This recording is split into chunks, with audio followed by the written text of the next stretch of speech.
Hello, and welcome to the Games Institute podcast. We're doing things a little bit differently. As you probably noticed, Marissa's not here. She's somewhere in Toronto, I think. And so this is season 2, effectively, of the Games Institute podcast. We've rolled over.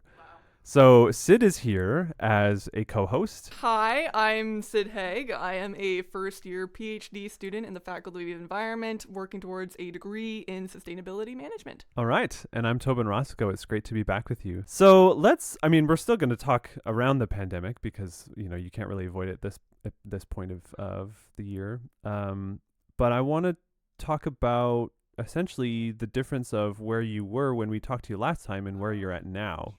Because you're not Englishy anymore. So what prompted that, first of all? Oh, well, okay. So I took technically kind of like a gap year between trying to figure out if I wanted to continue on in academia after my master's and also trying to learn, like, what did I want to do with a potential PhD? Like, what areas did I want to study? That's a great question.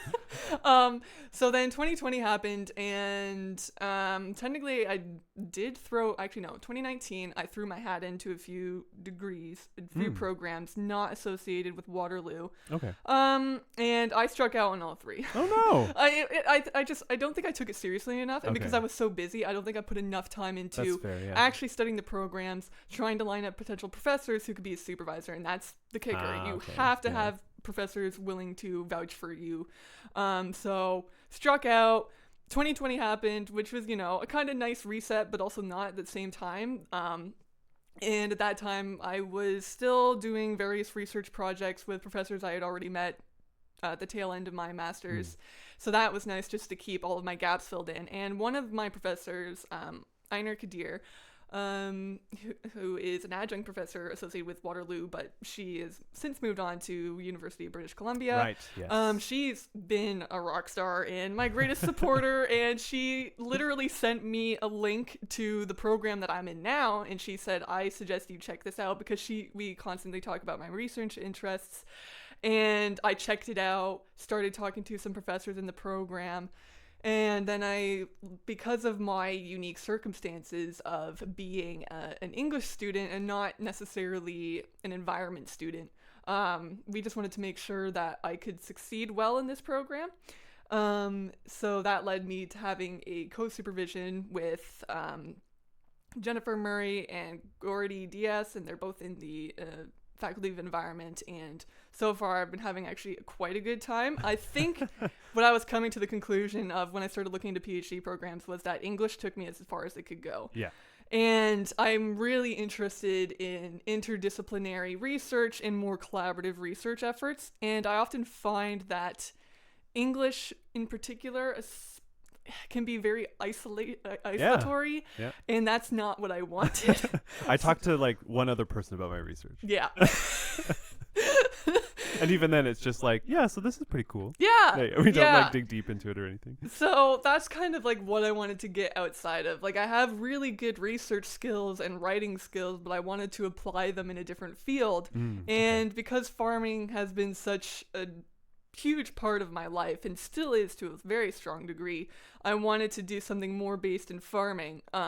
So that's kind of where the sustainability management program comes in. I'm looking at issues of sustainable work practices, sustainable farm practices, but I'm trying to bring in a more humanities-based lens of using methods of autoethnography and ethnography to study or research alongside farmers and rural communities, because based on what I've seen and often what I hear is that a lot of the times when people are doing research in farm communities, a lot of the times the farmers are just completely ignored in the research, so they aren't often told the results of the research, or it's just the researchers come onto their property, they participate in the study, and then the researchers go and they're off, and then the farmers never hear from them again. Right. So I kind of want to, and also just research of just farmers not inherently trusting experts anymore. So I'm just okay. if I could fill that gap somehow as someone who's from these communities, then I feel like that would be a much more interesting way forward, especially since the knowledge and these knowledge networks and social networks that farmers form are so very interesting to my mind. So Cool. So you're the Prometheus of taking the flame Yes.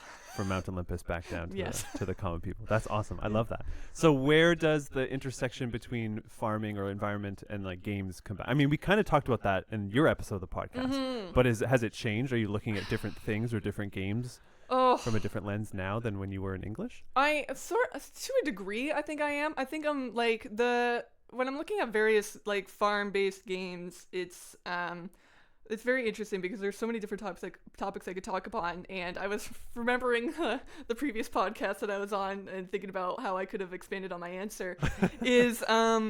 is you can definitely pick out interesting themes and narratives from whatever game you decide to play that's more based on farming. So I often talk about the game Sim Farm that was made by the Maxis, 1993, 1994. Yep. Great game. I still play that game to this day.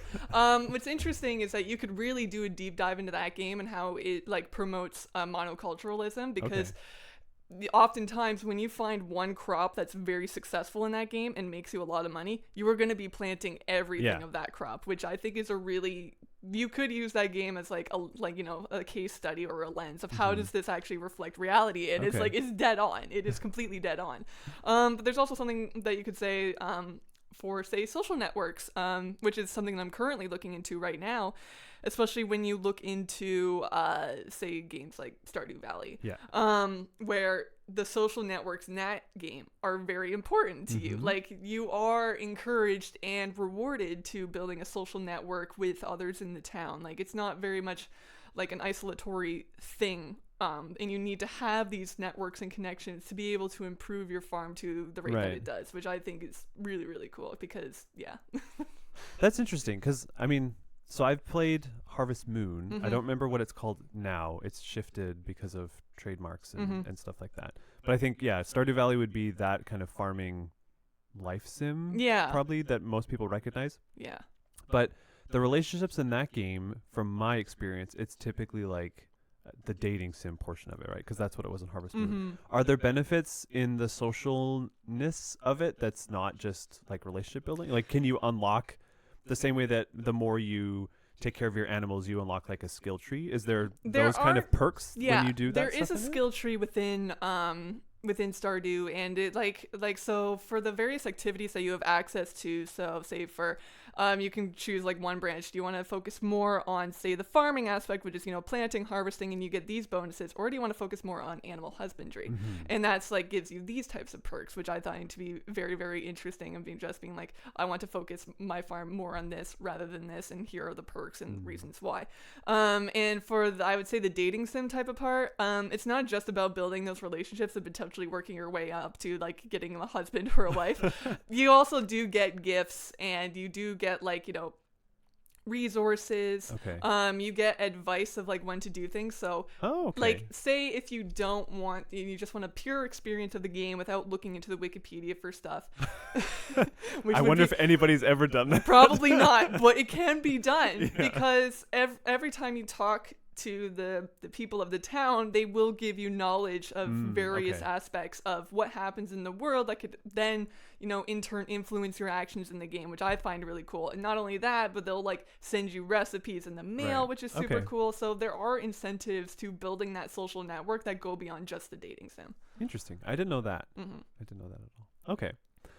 So your research has changed. Yes. The games that you're looking at kind of changed, at least the perspective. I think the perspective has changed because there's not a lot in ways of looking at, I would say, farming simulators, just because not everyone is gung-ho about farming simulators. Like, there's the pure farming simulator, but that's a slog, and you can't. I don't know what I could say about that other than this is trying to be as real to life as it is possible. And I tried playing one of those games, and it's just like, right, okay, I'm in it for the long haul, and then you can just like, or you can just say, oh, I don't, press a key, and it's like piloting you down the field, but of course that costs money, which, fair deal, but again, that's just, it's so much. It is so much. What are you enjoying most about your new program? Ooh.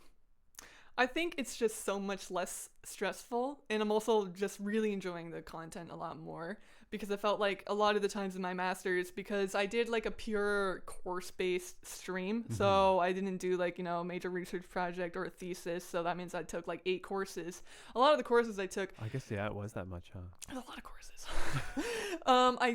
In a lot of courses I took, I don't think I was really interested in, and usually that means if I'm not interested in it, my grades suffer. I'm just like, it just shows that my, like I wasn't into the work. So did you find, because we both would have done course-based Yeah. learning. Yeah.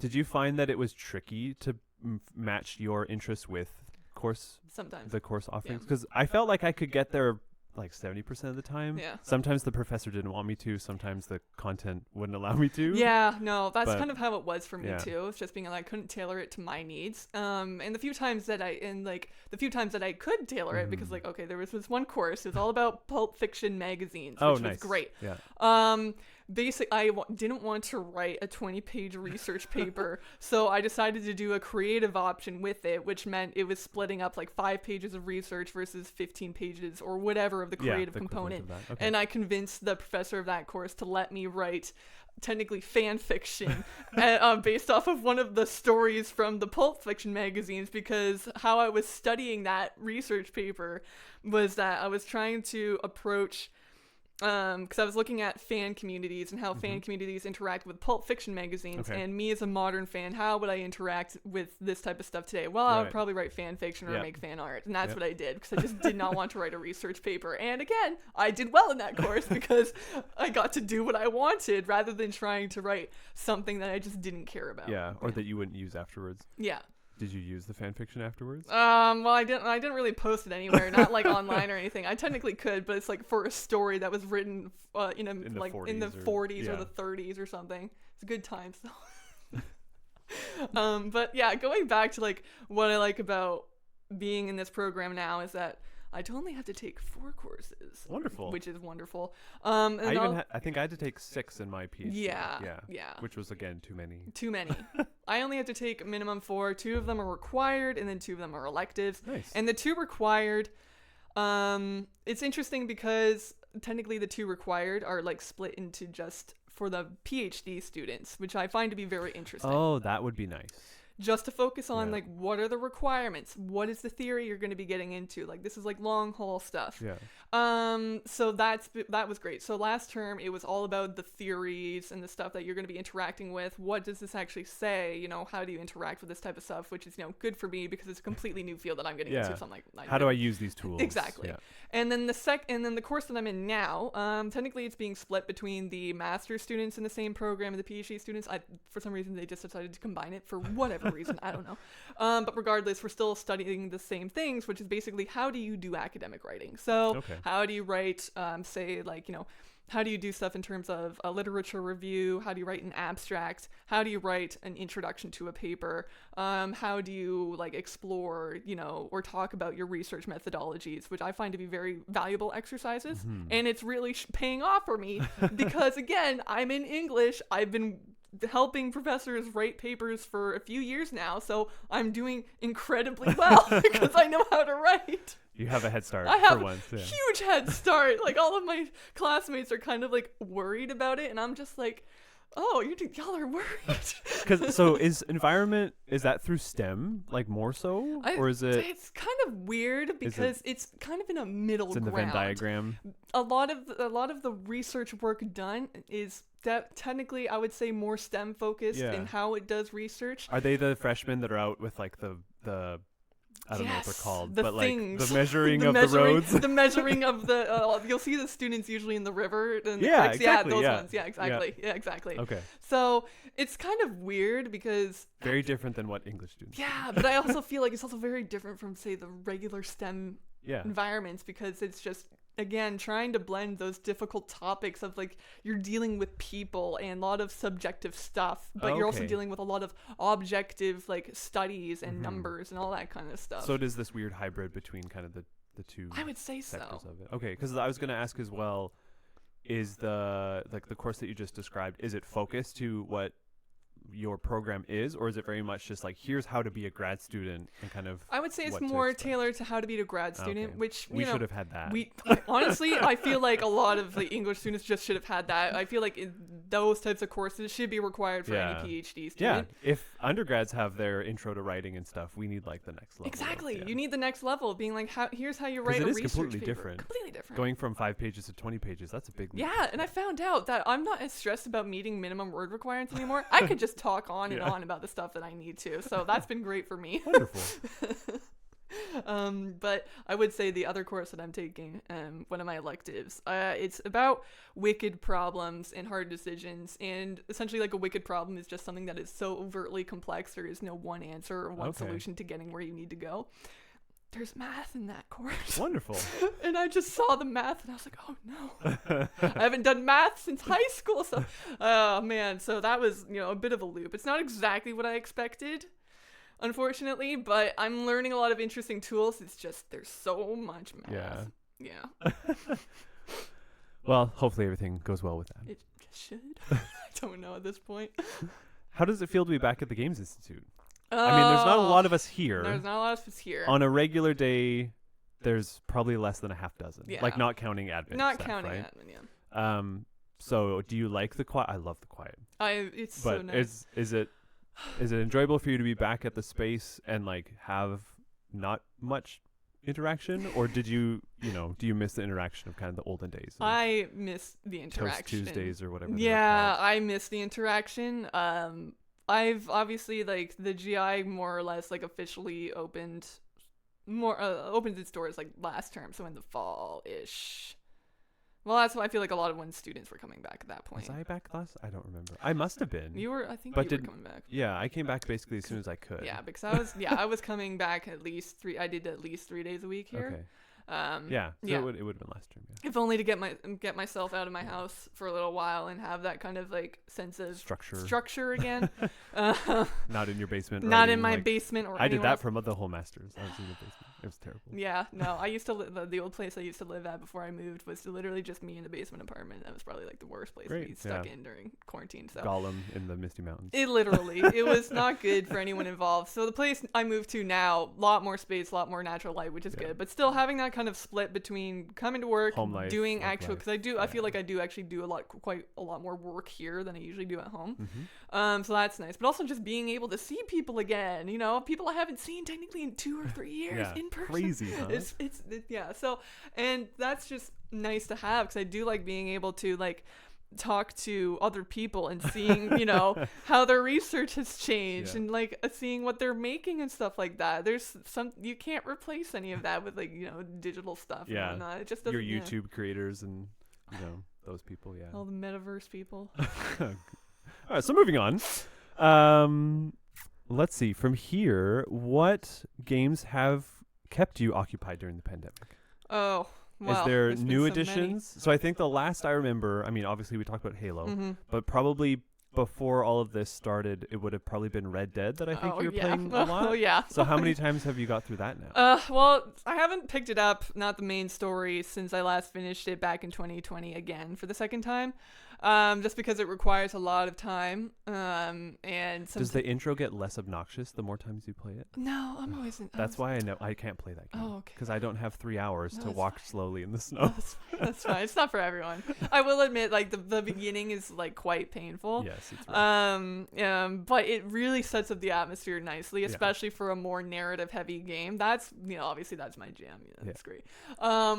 But I haven't really picked that up recently, just because in between like moving back in the fall, I just haven't had a lot of time to game recently. Like every once in a while I'll game, and I technically game a bit more socially because me and a friend, we've been picking up the Halo again, specifically for like achievement hunting. Okay. So we've been playing the new one?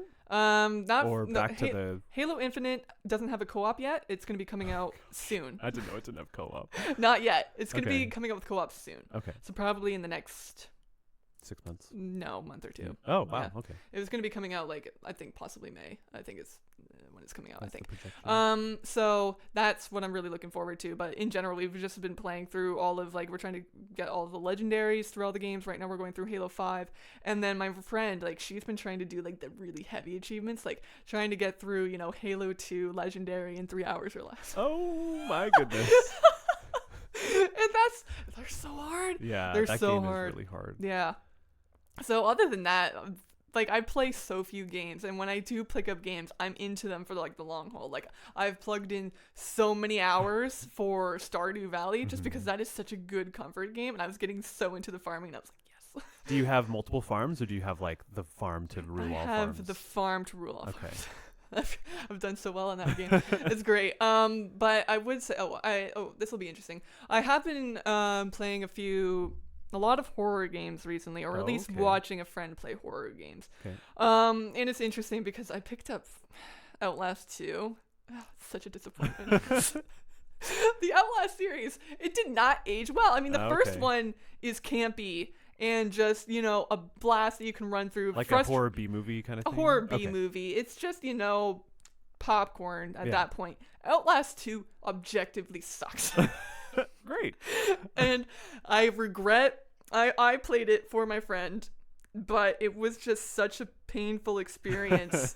And, like, I tried to make it as easy for me as possible because I don't like playing horror games. Right. Because it really activates the flight or fight response into me, and I don't like feeling like that. So I like watching people play horror games all the time, but I don't like playing them.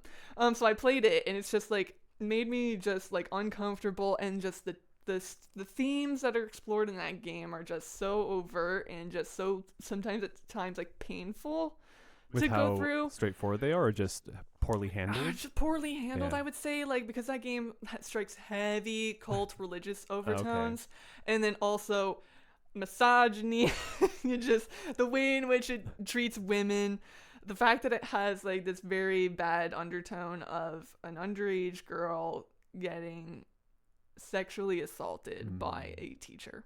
Gotcha. And that's just uncomfortable and painful to watch in the way that they did it. And it's just like, at this point, this is just like trauma porn. Right. And it just doesn't feel good. It's like, it's not a fun experience to play. And I would say the replay rate on that game would probably be so low. Like, who would pick that game up again after they finished it the first time? I'd imagine that number is incredibly low. Yeah, I brought down the... I was like, I don't want to talk about this anymore. What kind of games have you been playing? Let's put it What have way. I been playing? Yeah. Let's see. So during the whole pandemic, or like recently? Or, you know, just whatever it is. Recently, I've been playing a lot of Into the Breach. Ooh. Alex and I have been playing that. It's been fun. I've been waiting for it on the Switch for a long time because it used to only go on sale basically at Christmas. Okay. And so for all of last year, I would say, okay, we have to wait till Christmas. And then it went on sale in November, and then it went on sale at Christmas, which was really weird. Yeah. So I'm almost done that. I think I have 2 or 3 squads left, so that's been really fun. The other one I've been playing, it's just a demo, but they released the demo for Triangle Strategy. Oh. Have you heard of Octopath Traveler? I don't think I have, no. Okay. Sounds great. So it's another, Final Fantasy JRPG. Okay, yeah. So it's that same company Yeah. that are doing kind of a tactics game. Okay. Another tactics game. Yeah. So I'm on my second playthrough of the demo. Yeah. I played the first one on regular and the second one on very easy. Oh, okay. And it's very easy. Okay, that's good to know. It says, like, level 1, I think I was doing like 50 damage, Wow. which is weird to think about. Yeah. So that's been fun. And then I recently got into Grim Dawn, which is like a Diablo 2 kind of action roleplay, Path of Exile, like that genre of stuff. Yep. And that's been consuming a lot of... I'll go to sleep and dream about playing Oh my it. It's God. that level of engagement, just... which is rare. That hasn't happened for a long, Wow, long time. that's impressive. And then beyond that, because I got a lot of stuff over Christmas, it's been I'm working on 100% completion playthrough of Final Fantasy X. Oh. Have you ever played any of those? No, I've PS2 watched ones? a lot of them, though, Okay. and I feel like it's just... What is it, like anime boys with big swords? I feel like that's that one's accurate. I mean, there's 2 that have big swords. Yeah. It's really, I like that one because it's a weird mix of like Polynesian culture, Okay. right? So it's That's a lot of like that kind of aesthetic. That's how the people look, and like, I mean, they all kind of deal with technology in some sense, but it's not the kind of steampunk of like 7 or 9. Okay. It's more it's almost like Star Wars technology, Oh, like really okay. kind of rusty robots Yeah, yeah. and things like that, which is really fun. They also handle religion in a very interesting way, which is really fun to see in a game that's 20 some years old. Mm-hmm. But then beyond that, Hades, all the time. Oh, that's such an interesting game. Because I feel like it was such a sleeper hit. It just it started creeping up in the cultural consciousness for so long, and then all of a sudden it just exploded It onto the wins a scene. BAFTA, or not a BAFTA. It won a it was right on the tip of my tongue. It was a Hugo. Yeah, that's it. There we go. Yeah. Yeah, no, and it deserves it. It's it did such a good job, and I think that, and also Disco Elysium as well, has really done well in receiving a lot of well-due praise for its writing and how it handles certain subjects, despite the the tone that the game has, because it can be so dreary at times in that game, which I find to be really interesting, but also just the style of the game as well. It's really cool. Yeah, Disco Elysium's on my list. It's one that is, again, tricky to get into because when I have time to play, kind of similar to you, it has to be kind of like a short snippet of things. Yep. So that's why I like stuff like Final Fantasy X, because I can turn it on and do 2 or 3 battles, and then Hades, I can do 2 rooms or something like that, right? But Disco Elysium's I need to read a book as I play this game, which is tricky. And then beyond that, I don't think there's much else. I pick away at stuff. I have a Pokemon file on the go. Oh, okay, yeah. Me and my wife were doing Nuzlocke for a little bit, if you know what that is. A little bit. Yeah. Okay, so it's essentially a challenge run of Pokemon. Yeah. Where if a Pokemon dies, for example, or if it faints, you can't use it anymore. It's dead. Wow, okay. And you can only catch the first Pokemon that you find in a route. And I think there's a few other rules. Those are the main ones. So we did that on Saturdays, and they were heartbreaking because I lost my starters. Oh no! And then you get then there's the emotional attachment. I remember Oh yeah, that's the other one. You have to nickname it so that it's not just blanket Pokemon. So you actually so then you're just oh no, I have to protect you, and you're so small. Yeah. So that was great. fun. Yeah, it's a lot of I'll bounce back and forth a lot because you play for the long haul. I play for the long haul, yeah. And I am very much a jump around, a buffet kind of gamer where I'm I want a couple bites of that. Okay, that was cool. What's next? No, that's fair. The one I'm waiting for is Elden Ring. Oh my word, yeah. Because I'm ready to get back into that. I played a lot of Bloodborne. A lot of Bloodborne. Did you get good? Did you get really good at it? I speed ran it in under 3 hours. Wow. Which is, by speed run standpoints, not fast. No, but for just regular a normal gamers. person. Yeah. That's incredible. That was pretty cool. And all bosses too. That was really fun. Wow. And then there is one other one. Oh, Horizon Forbidden West looks really fantastic. I'm so excited for that game. I am just it's coming out so soon, and it's just so it's great. Coming out in 3 days. Yeah. Oh, it's gonna be so good, and it's just the concepts that they were putting out, and just the fact that they're expanding the world into water areas, and just they're continuously adding on to the metal creatures, essentially, what I find to be really, really cool. So I'm just super excited for how they're gonna continue to expand it, which is it's gonna be so good. I read I think it was the Kotaku review. And they highlighted that there's a Gwent kind of mini game in it. Oh, so I was okay, I need to play this. It's a weird kind of chess thing, but in that same style of you play it, you get better pieces, and you have that as a side quest. Oh, that's cool. Oh, that was a lot of fun in Witcher 3. Oh, Witcher 3. And I think that's it. Yeah. I don't know. New games are also really expensive. Have you bought a game brand new beyond Red Dead in a while? Well, crazy Halo expensive. They're crazy expensive. Halo Infinite, obviously, because I had to for various reasons. To me, but that Halo Infinite though, obviously there are a lot of discussions surrounding the game of it's Far Cry Halo, or it's Far Cry. I've heard a bunch of things. I wouldn't say it's Far Cry Halo, not at all. I played Far Cry 6. Lord, that was a slog. And it was just a standard Far Cry game. Yeah. I liked it for aspects of the story and the characters, which were really cool, but there's not much else you can take away from it.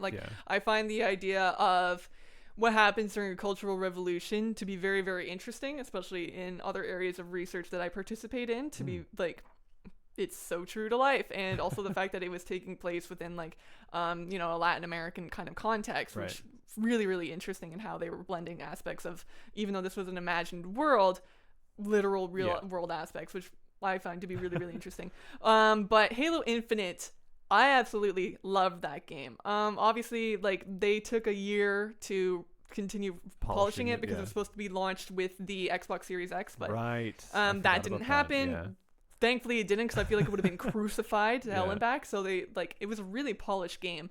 But a common critique that I saw, because I know a lot of people didn't like Halo Guardians, which was the 5th one. Okay. I loved Guardians. It was really, really great. I absolutely loved it, and it had that split narrative again, which they kind of mirrored ODST from style? sort of. So you kind of like, it's or more in 2? Halo 2, where it's kind of like arbiter. Like they could have done more balancing in between of having, like, because Locke was much more the main character than, you know, Master Chief was. So there could have been more balancing to have that fine-tuned. But overall, I really liked the game. I liked the worlds that it presented, because you were traveling between different locations, which was great. Halo Infinite is completely different because they completely changed the game. Like, they changed a lot of the game mechanics to have kind of like an open world type of feel, which was a lot of fun. Breath of the Halo. Yeah, Breath of the Halo, which is kind of true. Yeah. Because you're trapped on this ring, and it's just like complete desolation, and you kind of have to put the pieces together of what happened. Even the narrative. Okay. Like, I didn't know that. There is a gap between Halo 5 and Halo Infinite. And you don't really know exactly what happened, and you kind of piece it together as the story goes on, which I absolutely loved. And what's so great is that it does a good job of having the sense of nostalgia that you would have for the OG Halo games while still being its own thing. Okay. Which I thought they did a really good balance of. And that's what I really liked. And also, I would say that game is also much easier for, I would say, speed running than Halo 5 was. Yeah, because you don't have to clear levels like you did in Halo 5. Like, there's maybe a few locations where you do. You don't have to. The grappling hook, amazing. That is like the best thing that I've ever seen. So, I've seen some videos about that. Yeah. That looks super cool. It is super cool. So I was really happy with it. I'm obviously, like, I would have loved a bit more in terms of narrative, but even then they did a fairly good job that I was, like, you know, pretty happy with what came out of it. So yeah, that's just like, I'm back in it for the long run. Not like I was ever gone from it, but I'm like, oh yeah, back into it. Yeah. So are you still like a straight up Xbox gamer, or have you gone over to PC or PlayStation? Well, it's interesting now that you say. I am actually trying to work my way into building a PC, so I've started buying the parts. I know. I'm one of the resources. That you I know. You have to watch me send an email to you being like, "Hey, you want to help me build?" Yeah. So I've been buying the pieces whenever they go on sale. So I have, you know, a few pieces right now, but I do want to have it so I can play some more PC-based games, and not necessarily just be locked into the console, which, you know, I like Xbox. I don't think I'll ever buy a PlayStation, not like you can, because the bots are so bad. Well, you might not be able to finish your PC for a while. No, apparently not. So, but still, it's just, I don't know why. I've just never been locked into PlayStation. I mean, like, back in the day, my brother had like a PlayStation 2. And he played like wrestling games, like WWE games. Fun times. It was great. That and we had a few Star Wars based games. Okay. But then we just straight went into Xbox after that, and we never looked back. Yeah. So it's just never been in my wheelhouse. Yeah, and the way that Sony's doing stuff, at least seemingly how they're doing it, right? We have